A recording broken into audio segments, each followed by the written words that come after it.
Hey there, good morning, everybody. Good afternoon, whatever time of day it is to you. It is Tuesday, June 22nd, and I'm your buddy, Choppadong, and I'm coming at you with another MLB DFS made easy video where we're just going to run through the same routine that we do each and every day.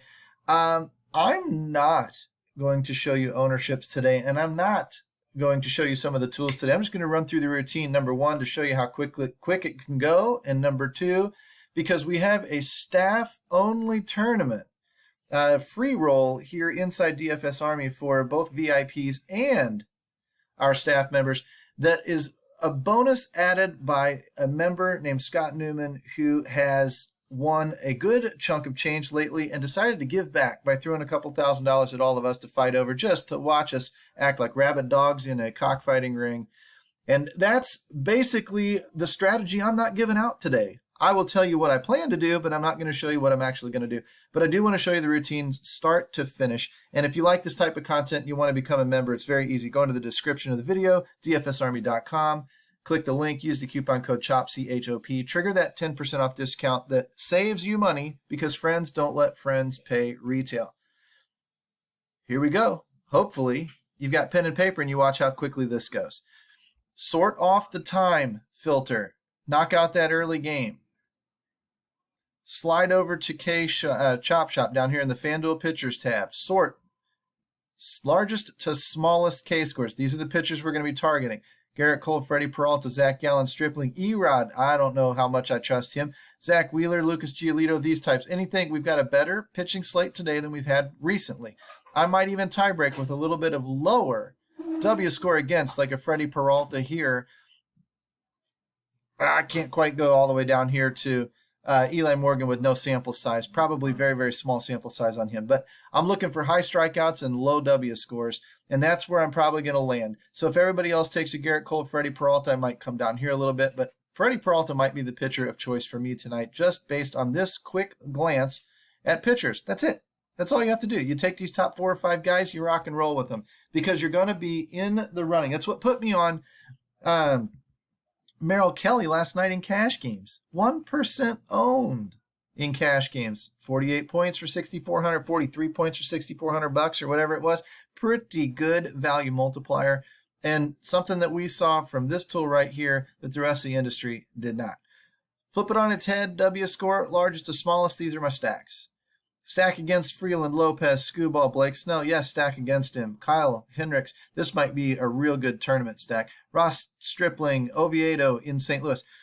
I'm looking for these guys here down to about flexing. And I know Brady Singer can blow up, so I might take against all the way down to Brady Singer. So I would be considering Seattle, Houston, St. Louis, LA Dodgers, Cleveland, Miami, Detroit, Colorado, and New York Yankees. These are the stacks that I'm looking at. And I'm going to dive in, see where everyone's going, and I'm going to go a different direction. Because based on W score, these guys all have very similar opportunities to win the slate tonight and be one of those key stacks that you have to win those tournaments. And if that's the case, you're going to get them at lower ownership. If I had somebody that had a 10% chance to win the slate and another team that had a 10% chance to win the slate, and one of them was in 30% of the lineups, and the other one was in 5% of the lineups. I'm taking the one that's in 5% of the lineups because that's going to generate the most leverage for me to win those bigger tournaments. If I'm playing cash games, yes, I'll stick with the ownership side of things primarily. But these are the guys that we're looking against. Notice the cheaper pitchers. That's a good thing. But Blake Snell with San Diego and LA Dodgers. LA's got a potent lineup. A lot of people probably will be a little afraid of a Blake Snell, so maybe the Dodgers go lower owned than they should for how good their offense can be, and there's your opportunity right there. Go into the Trends tab. Do the same thing. Kick off that filter. You can see I've already got it set up. Slide over here to the WOBA Trends. Take that 7-day number and go greater than 400. Knock all of those losers off that list. Come down to the 7-day ISO tab. Greater than 200. Knock all those losers off the list. And hopefully it shortens up enough. That's a pretty big list. Big slate, 14 games, big list. These guys are all viable. You can run through, and if you really wanted to, you could pick on guys that were ascending, like Trey Turner, 350 over 14 days, 530 now. Kyle Schwarber, 520 to 540. These guys are rising in. They're getting hot, right? Josh Bell, 330. I'm seeing a lot of Washington guys right there at the very, very top on this tab. I don't know why. I don't know how it is sorted, if it's by salary or what.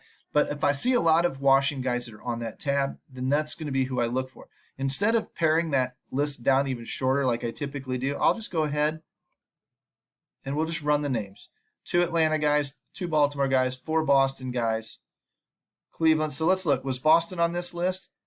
Boston was not. Boston was down here more. I might avoid Boston tonight. Unless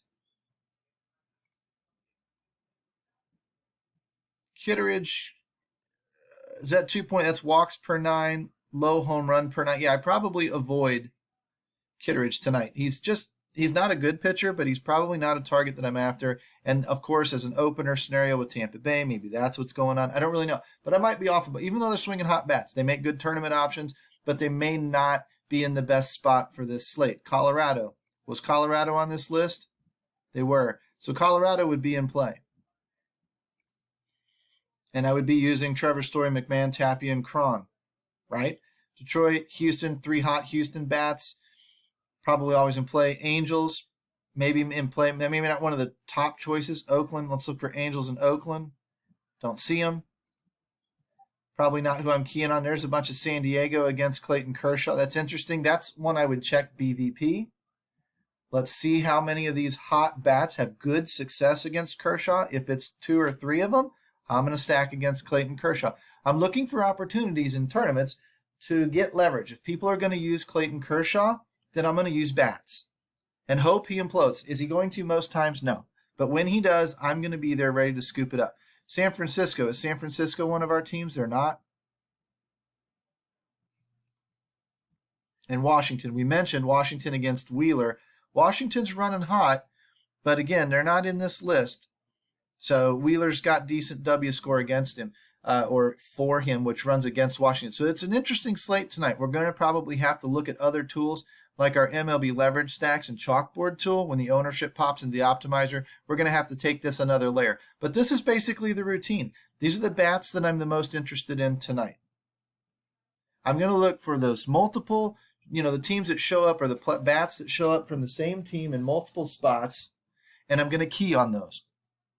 And then I'm going to obviously use this tool here, the pitching tab, to stack against these high W score pitchers where possible. And I'm going to use the high K score pitchers as my pitchers. And that's all it is, 3 parts. Pick your pitchers, pick your stacks, isolate your stacks down to the key bats, and then adore those guys in the domination station so that you can then get the one-offs pulled in. Because if you had a Houston and a Colorado stack, it's viable tonight, and then you turn around and you've got a Tatis against Clayton Kershaw because he's got good BVP, boom, great. Or Kyle Schwarber or Josh Bell because they're hot bats against with those stacks, that's another great one-off. Those get you just a smidge different from lineup to lineup to lineup, and if that core stack gets you through and you've got 8 or 10 lineups going through with that core stack, then sometimes just that one little switch of a one-off or that one little switch of a secondary stack or even the pitcher is what makes or breaks the difference between you making a winning lineup and just a really, really good lineup.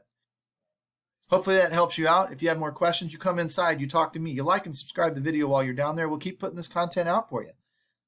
I'm Chopping on. It's Tuesday. We've got a huge slate, and I'm going to go focus on my free roll. So I'm going to bid you adieu and head on out of here. But you guys hit me up with any questions if you've got them. And I would love to talk to you inside DFSArmy.com. Peace out, homies. Talk to you soon.